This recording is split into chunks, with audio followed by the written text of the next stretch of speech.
પાઠશાલા પરિવાર વતી આપ સૌને જય શ્રી કૃષ્ણ.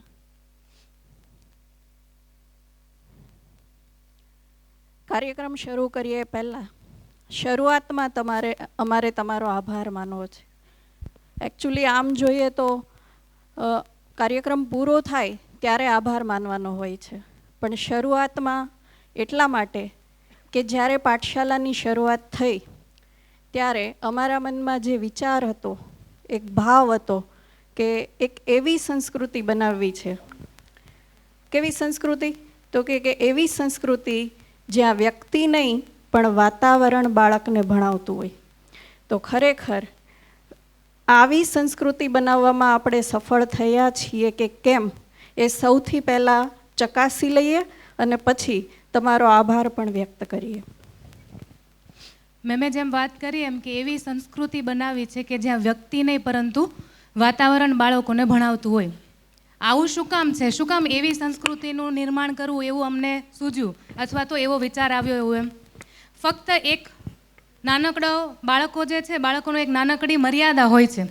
એ મર્યાદાને ધ્યાનમાં લઈને અમને એવું સૂઝ્યું કે આવું પાઠશાલામાં બાળકોનું જો ઘડતર થાય અથવા તો ક્યાંય પણ બાળકોનું ઘડતર થાય તો એ વાતાવરણ થકી જ થઈ શકે એવું એમ. બાળકોની એ મર્યાદા કઈ? ધ્યાનથી સાંભળજો. બાળકો જે છે ને એ કાનથી સાંભળતા નથી. મેં અત્યારે એવું કીધું કે ધ્યાનથી સાંભળજો તો આમ અલર્ટ થઈ ગયા ને. એટલે બાળકો કાનથી સાંભળતા નથી તો બાળકો ક્યાંથી સાંભળે છે એવું એમ? બાળકો આંખોથી સાંભળે છે. એ એમની નાનકડી મર્યાદા છે કે એ આંખોથી સાંભળે છે, એ કાનથી કંઈ સાંભળતા જ નથી. એટલે આપણે કંઈ પણ બોલીએ એ સાંભળતા નથી. આપણે એમની સામે શું જીવીએ છે ને એ સાંભળે છે, એ સમજે છે અને એને અનુસરે છે એવું છે. સમજાય છે આ કે નહીં? એટલે એમની આસપાસ જે લોકો જીવે છે એ કંઈ એવું જીવન જીવે જેમાંથી એને કંઈ સમજાય, એનું ઘડતર થાય તો એમનું કંઈક સારું થાય એવું છે. હવે આ જે છે આપણને ખબર છે કે બાળકો જે છે એ સલાહોથી, શિખામણોથી, ઉપદેશોથી ઘડાતા નથી. સાચું કે નહીં? હા કે ના તો બોલો. ફરી એકવાર, બાળકો જે છે એ સલાહોથી, શિખામણોથી, ઉપદેશોથી ઘડાતા નથી. બાળકો એમને જે આસપાસ એમનું વાતાવરણ મળે છે એમાંથી એ ઘડાય છે, ફક્ત એટલા માટે કેમ કે એ જોઈને શીખે છે એવું છે. હવે આ આપણે એમને શીખવવું હોય તો કઈ રીતે શીખવવું? ઉદાહરણ તરીકે આજનો કાર્યક્રમની વાત કરીએ એવું એમ. મેં કીધું ને કે પહેલાં ચકાસી લઈએ કે એવું છે કે નહીં એવું એમ. તો આપણે ચકાસી લઈએ. તમારા બધાના ઘરે એવો લેટર આવેલો કે 9 અને 16 કાર્યક્રમ શરૂ થઈ જશે. આપ જોઈ શકો છો એમ 9 ને 16 થઈ ગઈ છે અને કાર્યક્રમ શરૂ થઈ ચૂક્યો છે. 9 ને 16 ફક્ત કાર્યક્રમ શરૂ થઈ ચૂક્યો છે એવું નથી. 9 ને 16 જેમને આવવાનું હતું એ આવી ગયા છે અને વ્યવસ્થિત, શિસ્તથી અને ક્રમથી બેઠા છે. આપ પાછળ જોઈ શકો છો. જોઈ લે, એમાં શું હવે? ક્રમથી બેઠા છે. હોલમાં સાયલન્સ છે. હવે તમારી અને અમારી વચ્ચે બાળકો બેઠા છે. એમને હવે આપણે એવું બોલીને શીખવવું પડે કે કોઈ કાર્યક્રમમાં જવું હોય તો કઈ રીતે જવાય, કેમ બેસાય, કેવી રીતે વાણી વર્તન રાખવું જોઈએ, એ આપણે એમને બોલીને શીખવવું જોઈએ કે હવે શીખી ગયા? આમાં શીખી ગયા. અથવા તો આ કાર્યક્રમ નહીં, એ પોતે કોઈ કાર્યક્રમ બનાવે અથવા તો એ પોતે કોઈ કાર્યક્રમનું આયોજન કરે તો આપણે એને એવું શીખવવું પડે કે કાર્યક્રમ કઈ રીતે આયોજન કરવાનું હોય, એમાં શું શું કરવાનું હોય, શું ધ્યાન રાખવાનું હોય, શું ના કરવાનું હોય એવું એમ. એટલે એ અમારા માટે હોય કે એમના માટે હોય, બાળકોનું ઘડતર અથવા તો કાંઈ પણ કોઈને શીખવવું હોય તો એનો આ જ એકમાત્ર રસ્તો છે કે વાતાવરણ એમને કેવું મળે છે, જેને જેવું વાતાવરણ મળે છે એનું એવું ઘડતર થાય છે. આ જે પદ્ધતિ છે, આ પદ્ધતિથી બાળકોના જે પ્રશ્ન આપણને હોય છે ને, બાળકો માનતા નથી, બાળકો સાંભળતા નથી, બાળકો કહ્યું કરતા નથી, કોઈ બાળકને કંઈ કરવું જ નથી, એને ભણવું જ નથી, એને મન ફાવે એવું કરવું છે, આવા બધા આપણને પ્રશ્નો હોય છે. આ પ્રશ્નો જે છે એનો એક સહજતાથી અને સરળતાથી ઉકેલ આવી શકે. એ ઉકેલની જે પદ્ધતિ છે એને એજ્યુકેશન ફિલ્ડમાં એવું કહેવાય છે implicit education system. Implicit education system એટલે આ જ તે કે જે વ્યક્તિને જેવું વાતાવરણ મળે છે એવું એનું ઘડતર થાય છે. પાઠશાલા આ જ સિદ્ધાંત પર કાર્ય કરી રહી છે અને આજનો જે આ કાર્યક્રમ છે એ આ સિદ્ધાંતનું ઉદાહરણ છે. હવે સવાલ એવો છે કે આ કાર્યક્રમ પૂરતી જ શિસ્તતા, શાલીનતા અને સંસ્કારિતા જળવાય છે? તો તમને ખબર છે કે જ્યારે પણ તમે પાઠશાલામાં આવો છો ત્યારે પ્રતિદિન આ માહોલ જળવાય છે અથવા તો આ માહોલ જીવાય છે. એટલા માટે જ બાળકોને હવે જ્યારે પાઠશાલામાં આવવાનો સમય થાય એટલે હવે એમને કહેવું નથી પડતું પાઠશાલામાં જવા માટે. કહેવું પડે છે? હા કે ના? તો એમને કહેવું નથી પડતું તો એના ઉપર એવું શું કામ થાય છે કે જેને કહેવું નથી પડતું? તો પાઠશાલામાં પ્રતિદિન એવો માહોલ જીવાય છે કે બાળકોને ખબર પણ નથી પડતી અને એ બદલાઈ જાય છે.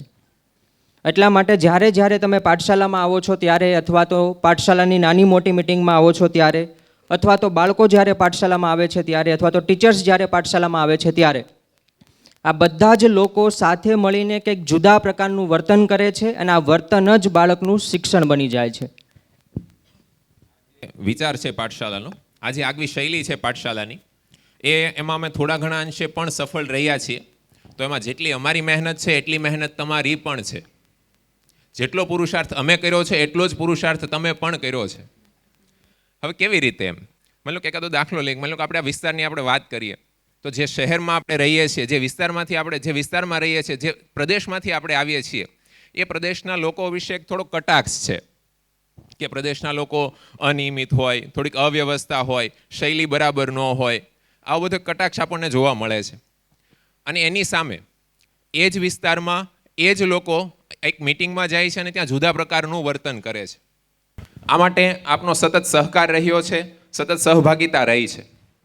અને પાઠશાલામાં આપણે જે હંમેશા જીવીએ છીએ, આજે જે આપણે પરિણામો જોવાના છીએ, તો આ પરિણામો ક્યાંથી સર્જાયા છે? તો કે આ પરિણામો આપની સહકારિતામાંથી, આપની ભાગીદારીથી, એનાથી આ પરિણામો સર્જાય છે, જે પરિણામો હવે આપણે જોવાના છીએ. આ પરિણામો જે સર્જાય છે એમાં થોડી તમને એ વાત પણ શેર કરવી છે. આવી રીતે આવા પરિણામો જેમ સરે ને મેં આગળ વાત કરી એમ સર્જાતા હોય છે. થોડીક નાની વાત એ શેર કરવી છે, થોડુંક સુખનું અને થોડુંક દુઃખનું તમને આજે વાત કરવી છે. સુખની વાત એ છે કે વર્ષ પૂરું થતાં આવો શિસ્તતાનો, આવો શાલીનતાનો માહોલ સર્જાઈ ગયો હોય છે, આવી સંસ્કારિતાનો માહોલ સર્જાઈ ગયો હોય છે. અને જેમ તમે જાણો છો એમ આપણો હવે 1 ફેબ્રુઆરીએ છેલ્લો પ્રોગ્રામ આવશે ત્યારે એ વાતનું સુખ હોય છે કે આવો માહોલ સર્જાઈ જાય છે. પણ જ્યારે જૂન મહિનો શરૂ થશે, નવા એડમિશનો શરૂ થશે, ત્યારે નવો પરિવાર, નવા લોકો પાઠશાલા પરિવાર સાથે જોડાશે. તમે પણ આમાંથી ઘણા લોકો નવા બેઠા હશે જેમણે આ જ વર્ષે પાઠશાલામાં એડમિશન લીધું હશે. આમાંથી નવા લોકો કોણ છે જેને આ જ વર્ષે પાઠશાલામાં એડમિશન લીધું છે? હાથ ઉપર કરજો ને. ઘણા બધા લોકો છે. આવી રીતે તમે પણ જ્યારે નવું એડમિશન લીધું હશે ત્યારે 50-100ના ગ્રુપમાં તમને પણ બોલાવીને અમે કીધું હશે કે આ પાઠશાલા પરિવાર છે આવું સંસ્કારિતાથી, આવી શાલીનતાથી, આવી નમ્રતાથી જીવે છે. તમે જોઈ લો, તમને ફાવશે, તમને ગમશે, તમને આવું જીવવું છે, તમારે આવું કરવું છે, તો જ તમે એડમિશન લો. અને આ પણ અમે એમને ત્યારે જ કહીએ છીએ જ્યારે હજુ એમને ફોર્મ અને ફીસ ન ભર્યા હોય. જો એડમિશનનો સમય હોય અને એમણે એડમિશન લીધું હોય તો ત્યારે આવી વાત થઈ હોય, પણ ઘણા લોકોએ લેટ પણ એડમિશન લીધું હોય તો એ વાત આખી અલગ છે. તો પાઠશાલા એવો પરિવાર છે કે જે આ લોકો બાળકોને ઘડવા માટે, પોતે પણ ઘડાવવા માટે તૈયાર હોય છે. એટલે આખી વાતનો સારાંશ એવો છે, જેમ આગળ વાત થઈ એમ, કે દરેક વ્યક્તિ હોય એનામાં એક વાતમાં કોમન હોય છે. એવું કઈ વાત કોમન હોય કે કોઈ પણ વ્યક્તિ કેવો બને તો એને જેવું પર્યાવરણ મળે એવી એની પ્રકૃતિ ઘડાય, અને જેવી એમની પ્રકૃતિ ઘડાય એવું એના જીવનમાં પરિણામો સર્જાય છે. એવું એટલે આમ જોવા જઈએ તો જેવું પર્યાવરણ એવી પ્રકૃતિ, અને જેવી પ્રકૃતિ એવું પરિણામ. એટલે આપણે બધાએ મળીને બાળકોની આસપાસ જે પર્યાવરણ ઊભું કર્યું છે એ પર્યાવરણમાંથી એમની જેવી પ્રકૃતિ બની છે, એ પ્રકૃતિના જે પરિણામો આવ્યા છે એ આજે આપણે જોવાના છે. તમે આગળ પ્રોગ્રામમાં જોશો કે કેટલા બધા બાળકો અહીંયા સ્ટેજ ઉપર આવશે. એમાં 40થી 50% એવા બાળકો હશે જે 80-90 ઉપર પર્સન્ટેજ લાવે છે. કેટલાય બાળકો એવા હશે જેને પોતાનું રિઝલ્ટ પહેલાં સારું નહોતું આવતું અને હવે આવે છે એવું. કેટલાય બાળકો એવા છે જેને કેરેક્ટરના ભાગમાં કામ કર્યું છે, એનું બિહેવિયર બદલ્યું હોય. કેટલાય બાળકો જાતે ઉઠતા થયા હોય, કેટલાય બાળકો હવે મહેનત કરતા થયા હોય, કેટલાય બાળકોએ હેન્ડરાઇટિંગ ઇમ્પ્રૂવ કર્યા હશે, કેટલાય બાળકો એમનો એટીટ્યૂડ ચેન્જ કર્યો હશે, કેટલાય બાળકો સાચું બોલતા થયા હશે, કેટલાય બાળકો ઓનેસ્ટ થયા હશે. આવા કેટલા બધા ફેરફારો એમણે કર્યા હોય અને એ અહીંયા નોટ થયા હશે એવું. આ બધા જ પરિણામોને આપણે અહીંયા જોવાના છે અને માણવાના છે, અને એટલા માટે તમને બધાને અહીંયા બોલાવ્યા છે. તો મેમે જેમ વાત કરી એમ કે જેવું પ્રકૃતિ એવું પરિણામ આવે, વાતાવરણમાંથી પ્રકૃતિ બને અને પ્રકૃતિમાંથી પરિણામ સર્જાય. તો પાઠશાલામાં આ પરિણામ સર્જવા માટે અમે એવું કહીએ છીએ કે we are committed here to change our standard every year. અમે પોતાનું સ્ટાન્ડર્ડ હર વર્ષે બદલતા હોઈએ. એમ આમ સ્ટાન્ડર્ડ વર્ડ સંભળાય ને, આપણે ઘણી વાર પૂછતા હોય બાળકોને કોઈ પણ મળે ત્યારે કયા સ્ટાન્ડર્ડમાં છે એમ, બરાબર? આમ સ્ટાન્ડર્ડ જે શબ્દ આપણે જોઈએ ને તો એને હિન્દીમાં આપણે એમ કહીએ કક્ષા, ગુજરાતીમાં જેને કહેવાય ધોરણ. પણ ખરેખર આમ જોવા જઈએ તો આપણે એક્ઝામ્પલ લઈએ કે 9th જે ભણતું હોય બચ્ચું, તો આપણે એમ કહીએ કે એનું 8th 9th આવ્યા તો એનું સ્ટાન્ડર્ડ ચેન્જ થયું એમ. પણ સ્ટાન્ડર્ડ કયું ચેન્જ થયું એમનું? એની ટેક્સ્ટબુકનું સ્ટાન્ડર્ડ. પહેલાં એ 8th બુક્સ ભણતા હતા, હવે 9th બુક્સ ભણે છે. તો એની સાથે સાથે ટેક્સ્ટબુકના સ્ટાન્ડર્ડની સાથે સાથે શું ખરેખર એમનું સ્ટાન્ડર્ડ ચેન્જ થયું? એમની કક્ષા ચેન્જ થઈ? એમના ધોરણમાં કંઈ ફેરફાર થયો? એ આપણે ચકાસતા હોઈએ છીએ. આજે જે આપણે મળ્યા છીએ સમગ્ર વર્ષ દરમિયાન ખરેખર બાળકોના સ્ટાન્ડર્ડમાં, બાળકોની કક્ષામાં, બાળકોના ધોરણમાં શું ફેરફાર થયા એના પ્રાઇઝ આપણે આજે બાળકોને આપવાના છે. આ જે ધોરણ બદલાય છે, આ જે સ્ટાન્ડર્ડ બદલાય છે, એ અહીંયા ભણતા વિદ્યાર્થી હોય, અહીંયાના જે શિક્ષકો હોય, વાલીઓ હોય કે પરિવારો હોય, બધાના જ સતત સ્ટાન્ડર્ડ એટલે કે ધોરણ બદલાય છે. અને એટલે જ પાઠશાલામાં એક ટેગલાઇન, એક વાક્ય અમે કહીએ છીએ, વી the people of પાઠશાલા work within that walks to the world. સાધારણ ભાષામાં કહું તો અમે પાઠશાલાના લોકો ભીતર કામ કરીને ભવિષ્યમાં ઉગશે.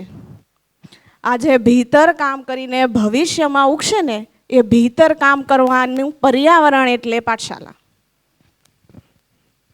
તો હવે